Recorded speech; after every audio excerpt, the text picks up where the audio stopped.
College के auditorium में जो नए विद्यार्थी कॉलेज में प्रवेश लिया है आर्ट्स फैकल्टी में, उनके लिए ओरिएंटेशन प्रोग्राम रखा गया था। बच्चों का RAP को किया गया और उन्हें कॉलेज के इतिहास के बारे में बताया ना, क्या कॉलेज की अचीवमेंट में जब वो 3 साल रहेंगे तो किस प्रकार की अपॉर्चुनिटीज उनके लिए अवेलेबल, उनको विस्तार से बताएगी। स्टाफ से उनका परिचय, विद्यार्थी जो है ज़्यादा से ज़्यादा इस कॉलेज से अच्छी बातें सीख करके जाएं, उसके लिए ये ओरिएंटेशन प्रोग्राम जो है वो ऑर्गेनाइज किया जाता है। उनको एनकरेज किया गया कि पढ़ाई के साथ साथ, शिक्षा के साथ साथ अच्छे संस्कार भी वो यहाँ से लें। ये सारी बातें आज के ओरिएंटेशन प्रोग्राम में बच्चों को बताई गई। पेरेंट्स ऐसे होंगे से ही पढ़े होंगे। आपका पानीपत जो है एक्सपोर्ट सिटी वर्ल्ड में फेमस है और एक्सपोर्टर्स की यदि आप 99% जो एक्सपोर्टर्स है वो RAPG कॉलेज पानीपत से उन्होंने शिक्षा ग्रहण की है। हर क्षेत्र में आपका ये कॉलेज अपनी निश्चित तौर पर आप भी इस कॉलेज का हिस्सा बने हैं। यहाँ से बहुत कुछ सीखने मिलेगा। हर दिन आपने कुछ नया ग्रहण करना है। एक कॉमर्स के बच्चे भी सीखते हैं, आर्ट्स के बच्चों में भी होता है। स्ट्रेंथ क्या है, मेरी वीकनेसेस क्या है, अपॉर्चुनिटीज को जाने, थ्रेट्स को जाने, तभी हम जिंदगी में आगे बढ़ सकते हैं। तो आप युवा हैं, अच्छी तरह से अपनी सोच को और ऊंचा लेकर के जाइए। अपना ध्येय जो है बड़ा रखिए, अपना लक्ष्य बड़ा रखिए। आपको अचीव करने में आपके टीचर्स आपकी बहुत सहायता। कॉलेज के इंफ्रास्ट्रक्चर की बात है, प्रयास किया जाता है कि आपको जो बेस्ट इंफ्रास्ट्रक्चर है वो प्रोवाइड करवाया जाए। जिस ऑडिटोरियम में आप बैठे हुए हैं हमारा प्रयास रहता है तो को हम मंच प्रदान करें, क्योंकि आप सभी बच्चों में टैलेंट तो है पर वो हिडन टैलेंट है। उस टैलेंट को बाहर निकाल मंच की जरूरत है, डायस की जरूरत है। तो हर दिन हर विभाग के द्वारा कोई न कोई कार्यक्रम करवाते रहेंगे, तो आप उसमें अपनी भागीदारी सुनिश्चित करें। बार बार बुलाया नहीं जाएगा, आपको खुद टीचर से संपर्क करना पड़ेगा। नोटिस बोर्ड के माध्यम से नोटिस लगाए जाते हैं, आपको व्हाट्सएप मैसेज के माध्यम से मैसेज भेजे जाते हैं। तो जो भी कंसर्न टीचर्स हैं, जो भी कॉलेज में इंचार्जेस हैं, डॉक्यूमेंट्री में आपको बताया गया कि राष्ट्रीय सेवा योजना यदि आपने ज्वाइन करनी है तो NSS के टीचर्स से आप संपर्क करें। NSS के टीचर्स डॉक्टर विवेक जी हैं, विवेक मनीषा गुडेजा जी हैं, NCC में डॉक्टर नारायण है, इन टीचर से आप मिल सकते हैं। इसके अलावा women cell doctor Rajni, doctor Sonia, doctor Meenal, बहुत से टीचर इससे जुड़े हुए हैं। कहने का मेरा तात्पर्य ये है कि डॉक्यूमेंट्री से आप ये जानिए कि हम कॉलेज में किन किन गतिविधियों में भाग ले सकते हैं। टीचर से संपर्क करें। कल्चरल एक्टिविटीज की बात डॉक्यूमेंट्री के माध्यम से आपके सामने आई होगी। आपका ये कॉलेज बेटा कल्चरल एक्टिविटीज का हब माना जाता है, क्योंकि कल्चरल एक्टिविटीज में आपको स्टेज पर आना पड़ता है और जब आप स्टेज पर आकर के अपनी झिझक दूर कर लेते हैं, डेफिनेटली आपको आगे बढ़ने से जिंदगी में कोई नहीं रोक सकता। ये जो हेजिटेशन है, ये जो झिझक है, तो इसको यही छोड़ दीजिए बेटा। ये आपका परिवार है, यहाँ पे हेजिटेट मत करें कि मेरा दोस्त कोई मेरा मजाक करेगा। अगर ये झिझक आपकी बनी रही तो 3 साल के बाद भी आपको कुछ नहीं मिल पाएगा। जो भी आपको मौका मिलता है, जब भी आपको मौका मिले, डाइस पर आइए, बोलिए, डिबेट में, डेक्लेमेशन में, क्विज में, जो भी कार्यक्रम समय समय पर होते हैं। अभी बहुत जल्द जो है टैलेंट सर्च कंपटीशन ऑर्गेनाइज किया जाएगा, जिसमें बहुत सी प्रतियोगिताएं, लगभग 14-15 इवेंट्स होते हैं। हर बच्चे को मौका दिया जाएगा। हम ये जानना चाहते हैं कि जो बच्चे स्कूल से आए हैं, डिफरेंट स्कूल से आपने पास आउट किया है बेटे, कुछ न कुछ टैलेंट आप सभी में होगा।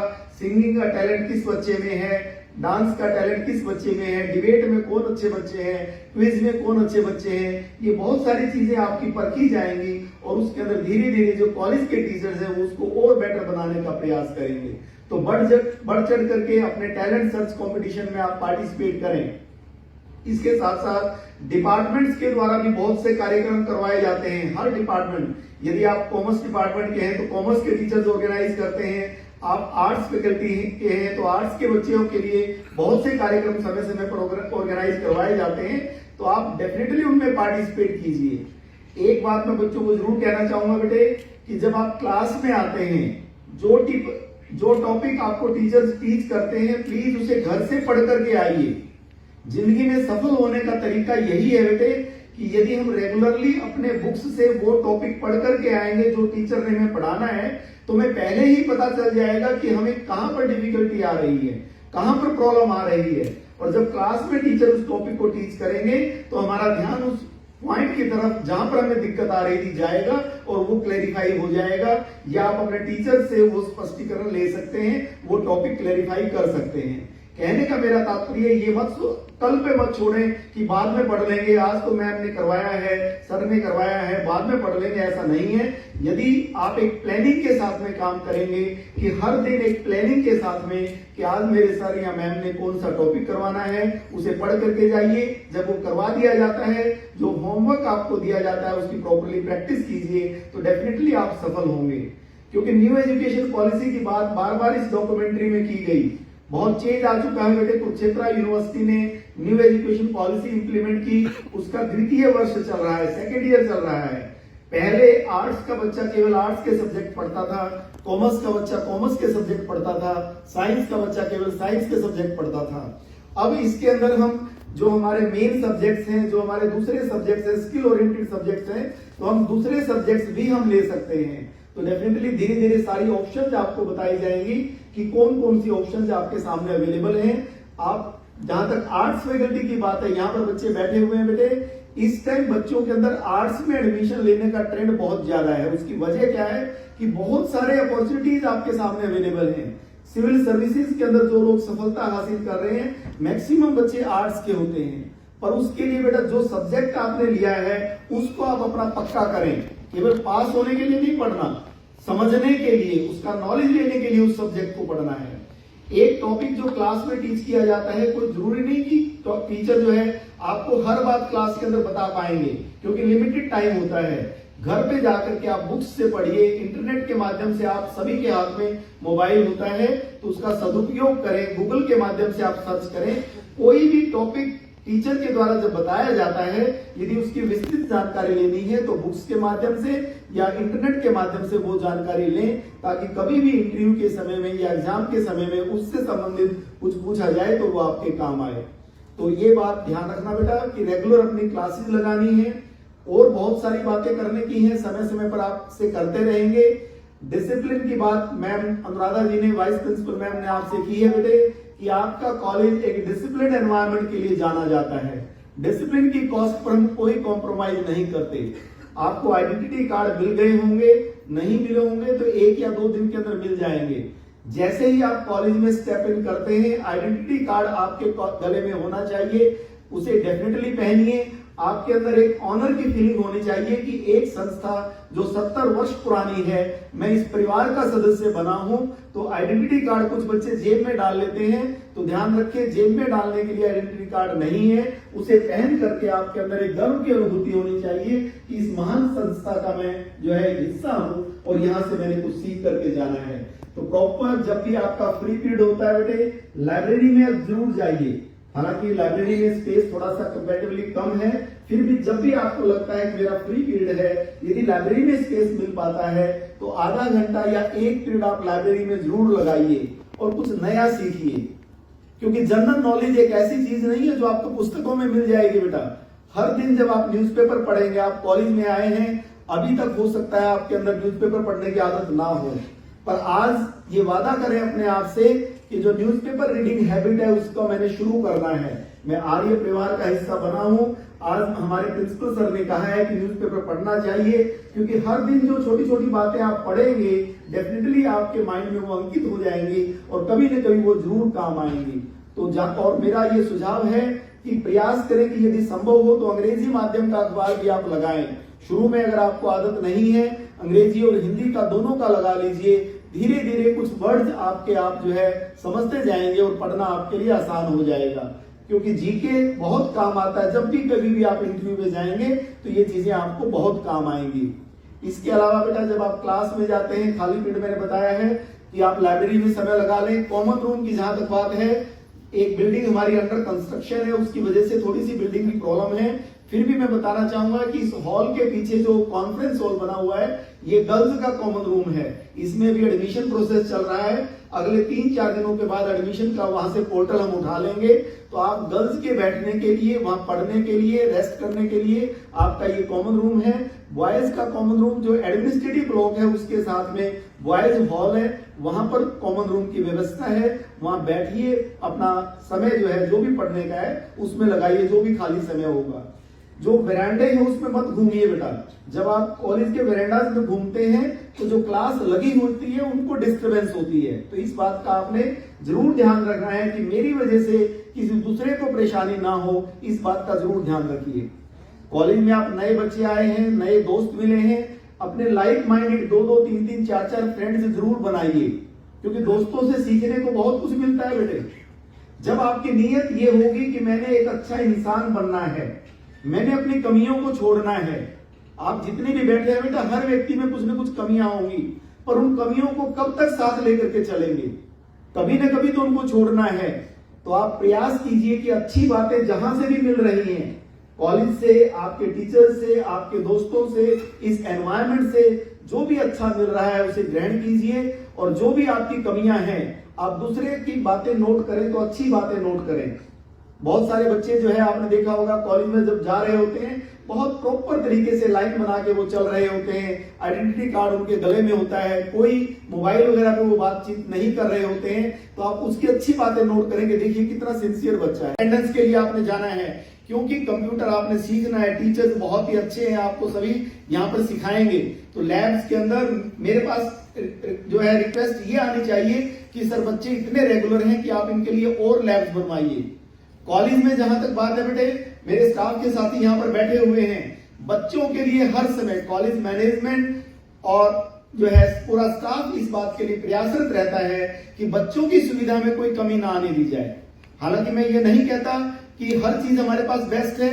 जिस प्रकार के आपके पेरेंट्स बेटे आपको प्रयास करते हैं कि चाहे खुद वो सुविधाएं ले या ना ले, पर चाहते हैं कि बच्चों को वो सुविधा जरूर मिलनी चाहिए। तो वही चीज लाइक पेरेंट्स हमारे साथ भी यही है कि हमें अपने बच्चों के लिए जो बेस्ट है हर समय माइंड में यही रहता है।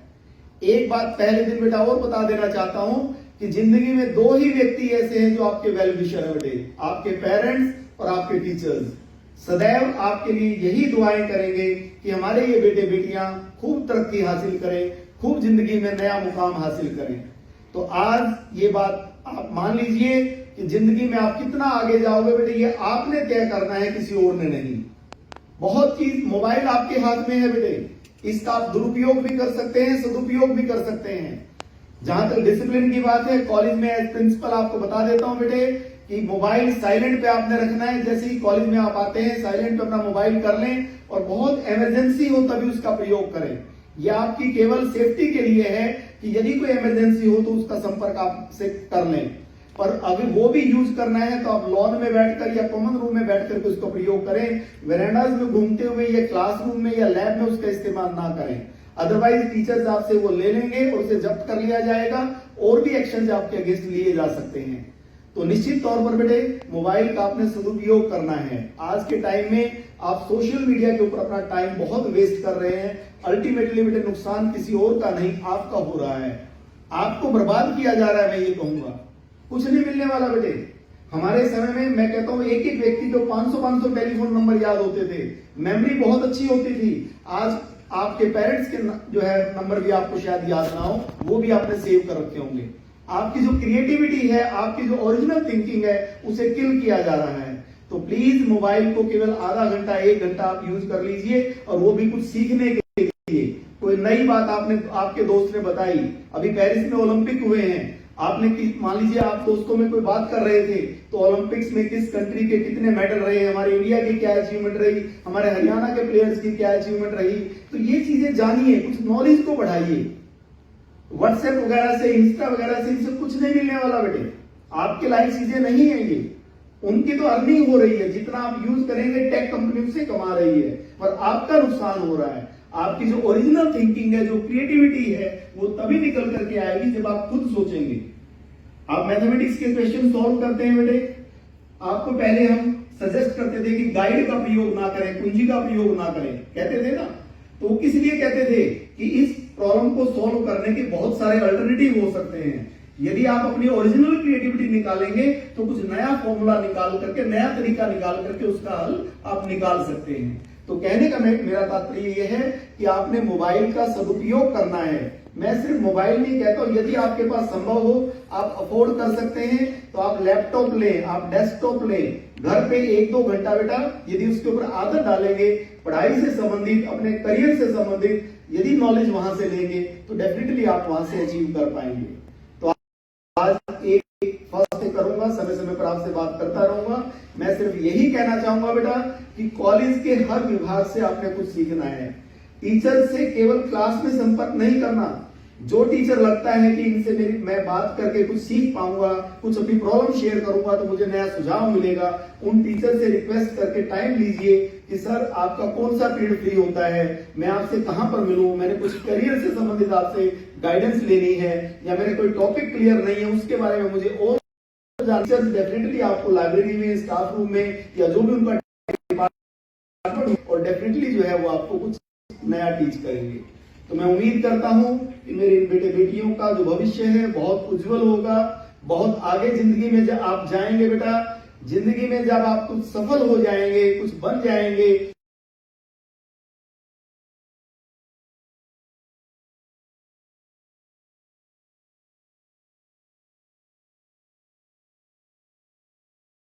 एज प्रिंसिपल आपको ये बहुत बच्चों को as a chief guest college में बुलाएंगे कि ये बेटा या बेटी हमारा हिस्सा रहा है, एडमिशन होने में मौका, तो ये आपके ऊपर है कि कहां पहुंचना है। तो प्यारे बच्चों, आर्य पीजी कॉलेज फैमिली की ओर से आप सभी का हार्दिक स्वागत, हार्दिक अभिनंदन। मैं उम्मीद करता हूं कि यहाँ से अच्छी शिक्षा लेंगे, अच्छे संस्कार लेंगे और एक अच्छे इंसान बन करके समाज के हित के लिए, देश के हित के लिए आप काम करेंगे और अपने पेरेंट्स